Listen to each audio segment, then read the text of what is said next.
Hey guys, tonight we're going back in time again, back before binge watching, before YouTube, and long before TikTok. So, you can put your phone down for a while, tuck in under the blanket, and imagine what it was like to live in a world without screens. That's right. We're drifting into the 19th century, into the lives of Victorians. And if you're already thinking, well, that sounds boring, you're right. And that's exactly why we're here. Because somehow, despite living in a world without streaming services, these people still managed to invent their own brand of entertainment. Spoiler, a lot of it was weird, some of it was unsettling, and almost all of it feels like something only a Victorian could take seriously. So let's relax, breathe a little slower, and start wandering through the strange amusements of a society that had gas lamps instead of Netflix, and parlor games instead of podcasts. Now, to set the mood, imagine you're in London in the 1850s. The streets are smoky. Thanks to the factories, the air smells faintly of coal dust. And the horse manure situation is, let's just say, less than charming. You step inside a Victorian parlor, which is basically the living room, but with more lace, more uncomfortable furniture, and usually one random stuffed animal in a glass dome, because taxidermy was having a moment. It's the evening. The family has gathered. There's no TV, no radio, no Spotify playlist of lo-fi beats to study and sleep to. So, what on earth did they do all night? Let's start with one of their absolute favorite pastimes, parlor games. These were the bread and butter of Victorian evenings. Imagine the party games we play today, charades, board games, awkward small talk, but dial the energy way down. Sprinkle in some repressed emotions, and add just a dash of danger, because apparently Victorians couldn't leave well enough alone. One classic was called Blind Man's Buff. Here's the setup. One unlucky person got blindfolded, and the rest of the group crept around the room while the blindfolded victim stumbled around, trying to tag someone. That's it. That's the whole game. Basically adult hide-and-seek, but with more furniture collisions. And because Victorian houses weren't exactly minimalist, think heavy drapes, dozens of chairs, and the occasional decorative sword on the wall. You can imagine how often this game ended with someone tripping over an ottoman. But hey, nothing says wholesome family fun like the possibility of mild concussion. And if Blind Man's Buff wasn't enough excitement, they also had a game called Snapdragon. Now, Snapdragon deserves a little extra attention, because it's peak Victorian. Picture this. The lights are dim, a bowl is brought out, raisins are dumped inside, and then, because the 19th century was apparently a health and safety nightmare, they pour brandy over the raisins and set the whole thing on fire. Yes, flaming fruit. The point of the game? Reach into the fire with your bare hands and snatch out the raisins before you burn yourself. And then, of course, eat them, because nothing says fun like a mouthful of slightly charred, alcohol-soaked fruit. You can almost hear a Victorian mom saying, "Don't worry, kids, it builds character." Now let's float away from the parlor for a moment and step into the great outdoors. Because Victorians didn't just confine their fun to smoky sitting rooms. They had picnics. And not the normal kind. No gingham blanket, no quaint wicker basket filled with sandwiches. No, Victorians often picnicked in graveyards. Yes, cemeteries were considered perfectly acceptable picnic spots. Families would set up among the tombstones, spreading out food while sitting next to Uncle Harold's eternal resting place. You might say it was their version of dinner with the ancestors. It sounds creepy now. But back then, cemeteries were often the only green space available in crowded industrial cities. Parks weren't always common, but graveyards had grass, shade, and a certain quiet atmosphere. So people thought, why not? The Victorians also loved their fairs and exhibitions, and they didn't hold back. The Great Exhibition of 1851, held in the Crystal Palace in London, was like the Comic-Con of the Victorian world. Except instead of Marvel trailers, you got exhibits of steam engines, exotic plants, and oddly shaped furniture. Millions of people flocked to see it. For Victorians, this was cutting-edge excitement. Imagine staring at a new type of sewing machine with the same energy we now reserve for an iPhone launch. Yes, life was thrilling like that. And then, of course, there was theater. But not the highbrow Shakespeare performances we think of today. Well, those too. But Victorians also adored melodramas. These were plays with over-the-top villains, damsels tied to railroad tracks, and heroes who burst in just in time. The acting was exaggerated, the stories predictable, but audiences loved it. It was basically Victorian soap opera, live on stage, complete with dramatic fainting spells. But theater wasn't the only kind of performance on offer. There were also freak shows. Today, they'd be considered exploitative, and rightly so. But in the 19th century, they were big business. People paid to see human oddities. Individuals with medical conditions or physical differences, often forced to perform. Joseph Merrick, known as the Elephant Man, is one of the most famous cases. The Victorians had a complicated relationship with these shows. Part morbid curiosity, part cruelty, and part genuine fascination. But it was entertainment, and people kept going.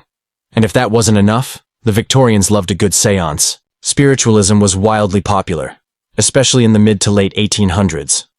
Imagine groups of serious-looking Victorians, sitting around a table, holding hands, waiting for the ghost of Aunt Mildred to knock on the wall. Mediums claimed they could summon spirits, and people paid good money to watch. Sometimes there were mysterious raps, floating trumpets, or ghostly voices. Of course, most of it was trickery, but the Victorians didn't care. They were obsessed with the idea of the afterlife. Plus, let's be honest, what else was there to do on a Tuesday night in 1872? Speaking of odd obsessions, let's not skip over taxidermy. Victorians absolutely adored it. You might walk into someone's house and find an owl in a glass case, or a squirrel posed like it's having tea. For some reason, dead animals arranged in quirky poses counted as entertainment and decoration. There was even a fad for anthropomorphic taxidermy, where animals were dressed up like humans. Mice in tiny suits, kittens in dresses. Yes, the Victorians invented Build-A-Bear, except it was much darker. And while we're on the subject of hobbies, we can't forget collecting. Victorians were collectors of everything. Shells, coins, stamps, insects, even human skulls if you moved in the right circles. Cabinets of curiosities were a big deal. Basically, the more random your collection, the better. It was their version of having a weirdly specific YouTube playlist. Of course, not all entertainment was so eccentric. Victorians also loved to read. Novels were a huge part of their leisure time. Charles Dickens was basically the Netflix of the Victorian world. His stories came out in serialized installments, meaning you had to wait week by week to find out what happened next. Imagine cliffhangers, but without the ability to binge-watch the entire season in one go. If you wanted to know whether Little Nell survived, you had to wait. And readers did, sometimes lining up at the docks to get the next issue as soon as it arrived. Then there were lectures. Yes, people went out to sit in a hall and listen to someone talk for hours. Before TED Talks, before podcasts, Victorians were attending earnest lectures on geology, natural history, or the moral decline of modern society, which, of course, they've been predicting since the dawn of time. To us, it sounds painfully dull. To them, it was an intellectual evening out, and don't forget music. Before Spotify, before the radio, Victorians entertained themselves with pianos, fiddles, and sometimes just singing in groups. A piano in the parlor was a sign of social status, and daughters were expected to play, which meant that at nearly every family gathering, someone was coerced into performing a slightly clunky version of a popular song. If you've ever been forced to listen to your cousin practice chopsticks for the 10th time, you get the picture. So that's just a taste of Victorian fun. But don't worry, we're only getting started. We've barely dipped a toe into the strange ocean of 19th century pastimes. Next, we'll drift deeper into the quirks, scandals, and bizarre hobbies that kept Victorians occupied in a world before screens. Alright, let's drift a little further into Victorian evenings. We've already wandered through the parlor games, the flaming raisins, and the awkward piano recitals. But this society was nothing if not committed to wringing entertainment out of the strange and the slightly unsettling. Because remember, the Victorians had two favorite things: repressing emotions and being just a little bit morbid. So naturally, their hobbies reflected that. Let's start with spiritualism. Victorians were obsessed with ghosts. And not in the cute Halloween way, but in a full-time let's talk to dead Uncle Henry on a Sunday night kind of way. Séances became wildly popular in the mid-1800s. You'd gather in a dimly lit room, sit around a table, hold hands, and wait for the medium to do their thing. Sometimes there'd be mysterious knocking sounds, objects moving on their own, or the faint sound of a ghostly trumpet. Other times it was just a lot of awkward silence while everyone stared at each other in the candlelight, wondering if the spirit world was busy that evening. And here's the fun part. Most of these séances were, of course, fake. Mediums used hidden wires, ventriloquism, or the occasional strategically placed accomplice to make the whole thing seem spooky. But people still paid money to attend. Why? Because in a century where mortality rates were high and life was fragile, the idea of chatting with a lost loved one was irresistible. It was like the Victorian version of therapy, except your therapist was knocking on the table pretending to be grandma. Now, if summoning ghosts wasn't your thing, you could always attend a mummy unwrapping. Yes, this was real. Wealthy Victorians sometimes bought Egyptian mummies and hosted gatherings where guests watched the wrappings get peeled away. It was considered educational and thrilling, all rolled into one. Picture it, a group of upper-class Victorians sipping sherry, politely applauding as linen strips came off a body that had been preserved for thousands of years. It was archaeology meets after-dinner entertainment, with a generous dash of colonial arrogance. Of course, most of the historical value was destroyed in the process, but hey, at least people had a memorable evening. Speaking of memorable, let's glide over to post-mortem photography. This is one of those Victorian traditions that makes modern people squirm. When someone died, families sometimes hired a photographer to capture one final portrait. The deceased might be posed sitting in a chair, propped up with supports, or arranged to look as if they were peacefully sleeping. Sometimes, they were even photographed with their living relatives who'd gather around like it was just another family photo. To the Victorians, this was normal. Death was such a part of daily life that having a photo of a deceased child or parent felt like a way to remember them. To us, it looks like the world's creepiest album. But to them, it was love, remembrance, and, yes, a little bit of morbid entertainment. Now, if you weren't into ghosts or corpses, there were still plenty of less spooky options. For example, you could join a reading circle. Victorians adored literature, and it wasn't unusual for groups to gather and read aloud to each other. Imagine sitting in a candlelit room, listening to someone slowly read the latest installment of a Dickens novel. No background music, no sound effects, just the steady drone of a voice describing poverty in London. It was, in its way, relaxing. Or maybe it was just a polite way to kill time before the tea came back out. Another popular form of amusement was the exhibition hall. Victorians loved exhibitions almost as much as they loved repression. You could wander through displays of scientific wonders, natural oddities, or newly invented gadgets. Sometimes these were small local affairs. Sometimes they were massive events like the Great Exhibition. Either way, Victorians turned looking at stuff into a full evening activity. They stared at machines, marveled at glass cases full of minerals, and politely exclaimed, "How fascinating," while secretly wishing they were home in bed. And then, there was the zoo. London Zoo, for instance, became a huge draw in the 19th century. People came to gawk at exotic animals they'd never seen before. Lions, giraffes, elephants, all crammed into enclosures that would make modern zookeepers faint. Victorians loved it. They'd point, stare, and occasionally drop things into the cages, because apparently some habits never change. And if you couldn't get to the zoo, you could always go to a traveling menagerie, where exotic animals were paraded around for paying crowds. It was entertainment, education, and mild animal cruelty rolled into one convenient ticket price. Now let's wander back into the Victorian home for a moment, because sometimes fun was just about hobbies, and one hobby in particular stands out: scrapbooking. Victorians were pioneers of the scrapbook. They clipped newspaper articles, collected prints, pasted in poems, and added decorative flourishes. It was a way to pass the time, express creativity, and create something that future generations could flip through while wondering why great-great-grandma kept so many clippings about railway accidents. Of course, the Victorians also had a taste for the competitive. Sports were becoming more popular in the 19th century, though in a very Victorian way. Cricket was big, rowing was even bigger, especially at universities like Oxford and Cambridge. Football, or soccer if you're American, started to take shape in this era too.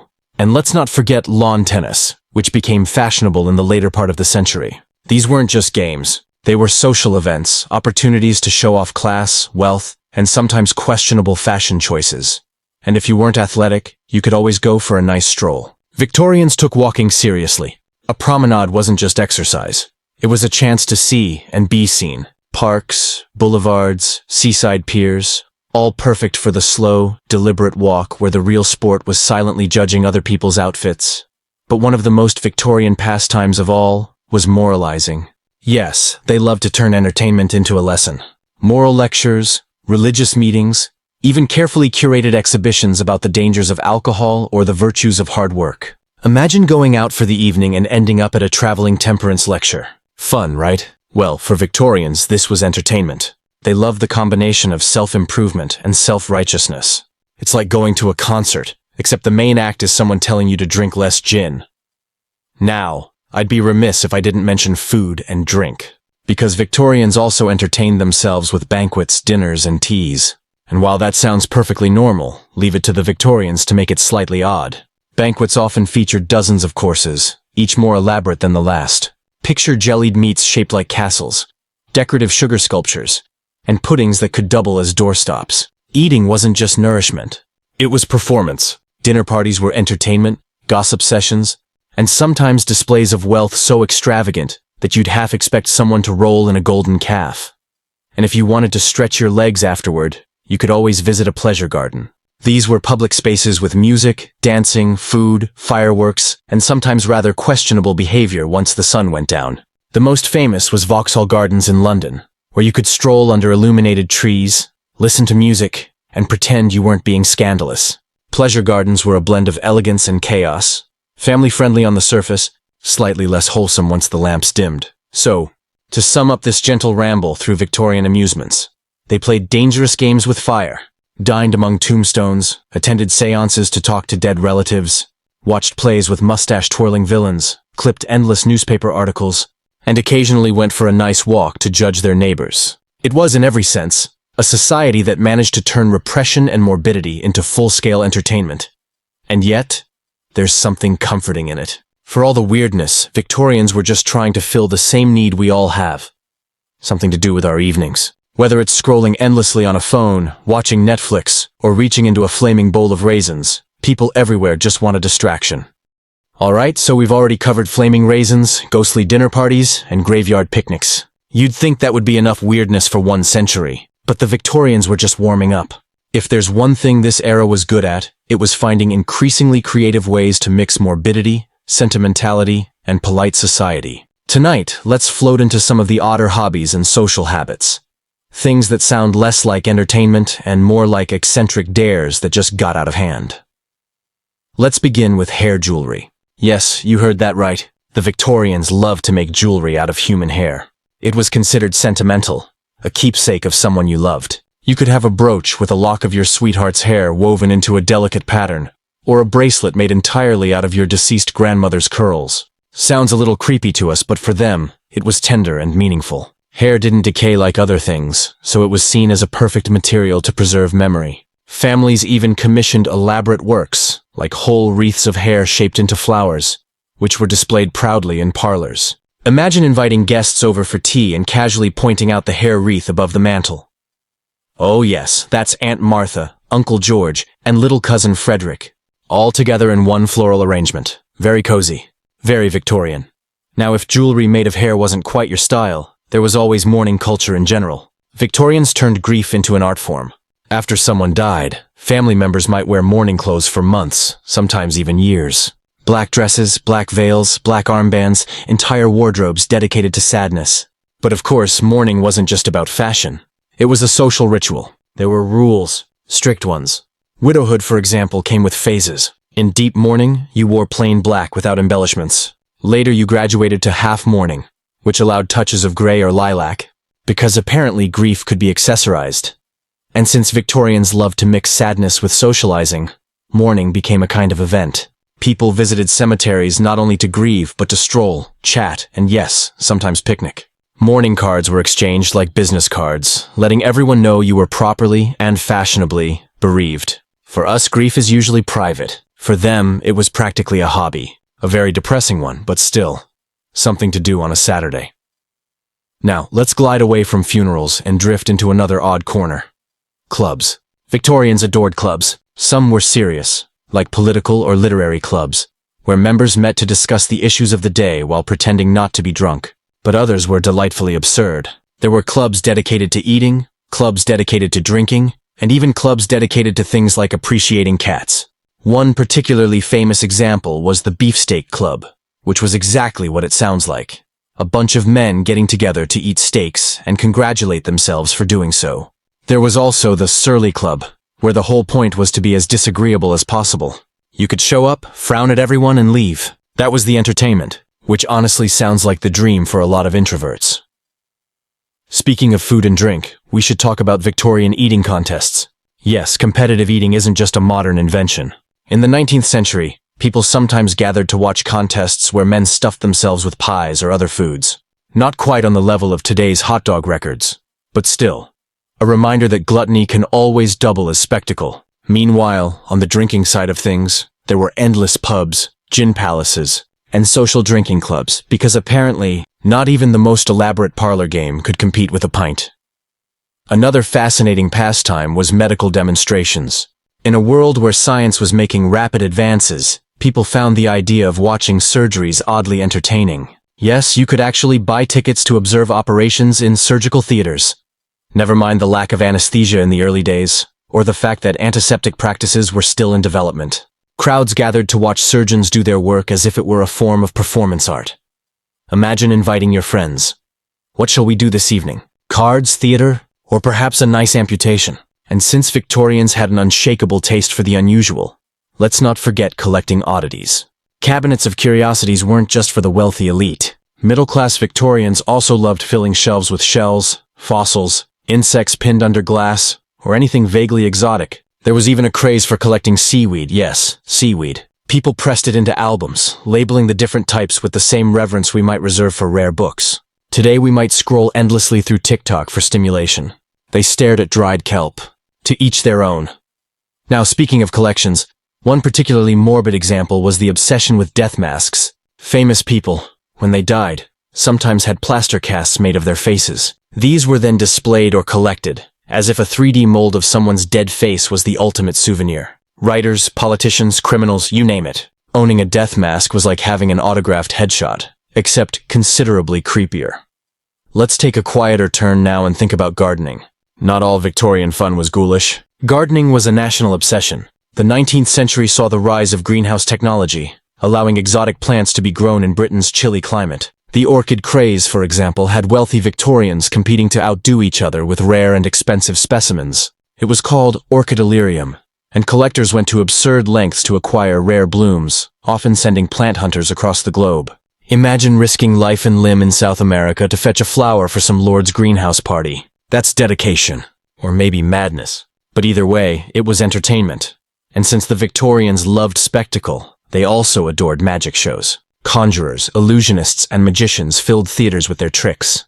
The most famous was John Neville Maskelyne, who staged elaborate illusions that left audiences gasping. For a society caught between science and superstition, magic offered a thrilling blend of both. Plus, it was safer than setting raisins on fire. Of course, we can't ignore animal baiting. While it began to decline during the Victorian period due to animal welfare movements earlier in the century, cruel spectacles like bear baiting and cockfighting were still popular in some places. Over time, these were replaced by more respectable entertainments, like dog shows. Yes, the Victorians basically swapped animal cruelty for the Westminster Kennel Club, proving that they could pivot from barbaric to bougie when necessary. And for those less interested in blood sport, there were lectures and debates. The Victorians loved to sit in halls listening to experts, or self-proclaimed experts, talk about everything from geology to phrenology. Ah yes, phrenology. The very scientific art of feeling someone's skull to determine their personality traits. Entire evenings could be spent having your head measured, with conclusions like, this bump here means you're stubborn. This one means you enjoy pudding. A perfect way to kill time and dignity at once. Finally, let's drift toward one more beloved Victorian amusement. Photography. We've already talked about the unsettling post-mortem portraits, but regular photography was also a thrilling novelty. Families saved up for studio portraits, which often required sitting absolutely still for long exposures. Smiles were rare, not just because life was hard, but because holding a grin for 2 minutes straight was a recipe for disaster. So everyone looked stern in those sepia portraits, when in reality, they were probably just wondering when they could scratch their nose. So, when you add it all together, Victorian entertainment was a peculiar blend. Hair jewelry, morning rituals, steak clubs, medical lectures, orchids, and séances. Some of it feels charmingly old-fashioned. Some of it feels straight out of a horror film. But all of it tells us the same thing. These people were desperately creative at filling their evenings in a world without glowing screens. And now, let's gently shuffle into yet another corner of the Victorian leisure world. This time focusing on their obsession with travel, seaside holidays, and the invention of tourism as we know it. Because nothing says relaxation like lugging your corset to Brighton for a dip in the freezing English Channel. We've seen the Victorians picnic with the dead, craft bracelets out of hair, and gather to watch amputations as if they were matinee shows. But what did they do when they wanted to get away from it all? After all, even the most dedicated seance goer or hair weaver needed a change of scenery. The answer lies in one of the great Victorian inventions, tourism. Before the 19th century, travel for leisure was mostly limited to the wealthy. Aristocrats had their grand tour of Europe, where they pretended to study art and culture, but often just spent their time in wine cellars. For the average person, though, travel was impractical, expensive, and often dangerous. That began to change with the Industrial Revolution. Suddenly, railways crisscrossed the landscape, steamboats churned across the seas, and middle-class families found themselves with both disposable income and a growing appetite for adventure. And so, Victorian tourism was born. Let's start at the seaside. If you lived in Victorian Britain, and you wanted fun in the sun, or more accurately, fun in the drizzle, you packed your things and headed to the coast. Places like Brighton, Blackpool, and Margate became the equivalent of Disney World, minus the mouse ears, and plus a great deal of sand in your boots. The Victorians loved the seaside not just for relaxation, but for its supposed health benefits. Doctors recommended sea air for everything from tuberculosis to melancholia. Take the waters became a common prescription, which is a polite way of saying, go sit near the ocean until you feel slightly less miserable. Seaside resorts boomed, offering not just beaches, but entertainment halls, pleasure piers, and endless opportunities for polite promenading. Of course, going for a swim was more complicated than it sounds. Victorians were deeply concerned about modesty, so they invented the bathing machine. This was essentially a wooden hut on wheels, which you entered fully dressed on the beach. Then horses, or sometimes sheer human effort, dragged the hut into the sea. Once in position, you changed inside into your bathing costume, then stepped directly into the water, shielded from prying eyes. Imagine the logistics. Imagine the horse dragging your awkward wooden box into the surf while you fumble with buttons and corset laces. This was considered refreshing. The bathing costumes themselves were marvels of impracticality. For women, they often included long dresses, stockings, and sometimes even shoes. For men, woolen suits that looked more like pajamas than swimwear. No one was cutting through the waves in a streamlined sprint. Swimming was less about athleticism and more about bobbing politely in the shallows, occasionally waving to friends. Now, if you didn't fancy the seaside, you might take a rail excursion. Railways were the great equalizer of leisure. Before trains, it might take days to reach the countryside or coast. With trains, it could be done in hours. Excursion tickets were affordable, meaning even working-class families could enjoy a day trip. Special trains were scheduled for holidays and weekends, packed with families carrying baskets of food and hoping the weather would cooperate. This democratization of travel was both exciting and slightly alarming to the upper classes, who suddenly found their quiet retreats invaded by noisy crowds. But there was no stopping the tide. Railways turned tourism into a national pastime. Enter Thomas Cook, the pioneer of package holidays. In 1841, Cook organized his first excursion, transporting 500 people by train to a temperance rally. From there, his business grew into a full-scale travel empire, arranging tours not only across Britain, but eventually across Europe, the Middle East, and even America. Cook made travel easy, tickets, meals, accommodations, all bundled together. He took the guesswork out of leisure. In a sense, he invented the travel agency. And judging by the continued survival of package tours, he also invented the eternal argument about whether group holidays are delightful or dreadful. For Victorians who preferred grandeur, there were world's fairs and exhibitions. The most famous was the Great Exhibition of 1851, held in London's Crystal Palace. This colossal glass structure housed displays of industry, art, and science from across the globe. Visitors could marvel at machinery, admire exotic goods, and reassure themselves that Britain was, indeed, the center of the universe. More than 6 million people attended, an astonishing figure at the time. It was like Comic-Con, if Comic-Con involved less cosplay and more looms. These exhibitions combined education with entertainment, appealing to the Victorian desire to be simultaneously amused and improved. You could stroll through displays of Egyptian artifacts, admire French silks, and then watch a demonstration of the latest steam engine. It was part shopping mall, part science museum, part nationalist pep rally. Beyond exhibitions, the Victorians also embraced international travel. With steamships and railways, distant lands became more accessible. The wealthier classes took tours of Italy, Greece, and Egypt, collecting souvenirs and telling stories back home. The rise of photography meant they could also bring back visual proof of their adventures. Sepia-toned evidence of standing beside the pyramids, usually while wearing a top hat. Of course, tourism was not without its hazards. Guides were notorious for overcharging. Travel conditions could be rough. And then there were the expectations of etiquette. One had to keep a proper journal, sketch ruins, and avoid appearing too uncultured. Leisure was, paradoxically, quite a lot of work. Meanwhile, domestic tourism flourished in smaller ways. Hiking in the Lake District became fashionable, especially after the Romantic poets had declared it beautiful. Visiting ruins, castles, abbeys, ancient sites was popular too. Nothing delighted a Victorian like standing in front of a pile of old stones and declaring it picturesque. Picturesque was, in fact, the ultimate compliment. Today we might say Instagrammable. The impulse is the same. Even the middle of nowhere could become a destination. Spa towns like Bath or Harrogate thrived on the promise of healthful waters. Visitors drank, bathed, or otherwise endured mineral-rich concoctions that smelled faintly of rotten eggs, convinced it was curing their ailments. Whether it worked or not is beside the point. The important thing was that everyone else was doing it, and you didn't want to be left out. Tourism also intersected with another Victorian passion: collecting. Travelers brought back souvenirs, postcards, shells, trinkets, or even chunks of ruins chipped off ancient sites. Archaeologists were not amused, but for the average tourist, owning a piece of history felt irresistible. Imagine the mantelpiece conversations. Yes, that's a genuine piece of the Parthenon. Took it right off the ground. Quite loose, really. And then there were holiday camps and boarding houses. For the less affluent, the seaside wasn't about grand hotels, but about renting a modest room, eating simple meals, and cramming the entire family into a space the size of a broom closet. Yet even this was exciting compared to everyday life in industrial cities. A breath of sea air, a stroll along the pier, maybe even a turn on a donkey ride. It was all a refreshing escape. Speaking of piers, the Victorians adored them.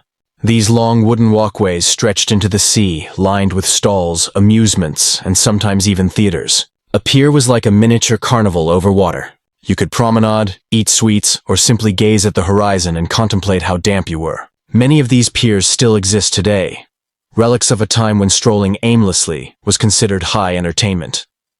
As with so much Victorian culture, tourism reflected the tension between fun and morality. Travel was enjoyable, yes, but it was also supposed to be edifying. Guidebooks encouraged proper behavior, recommended historical sites, and reminded readers to avoid vulgar amusements. Sightseeing was framed as self-improvement. You weren't just lounging on a beach, you were broadening your mind. Or at least, that's what you told yourself while nibbling on a rock-hard seaside toffee.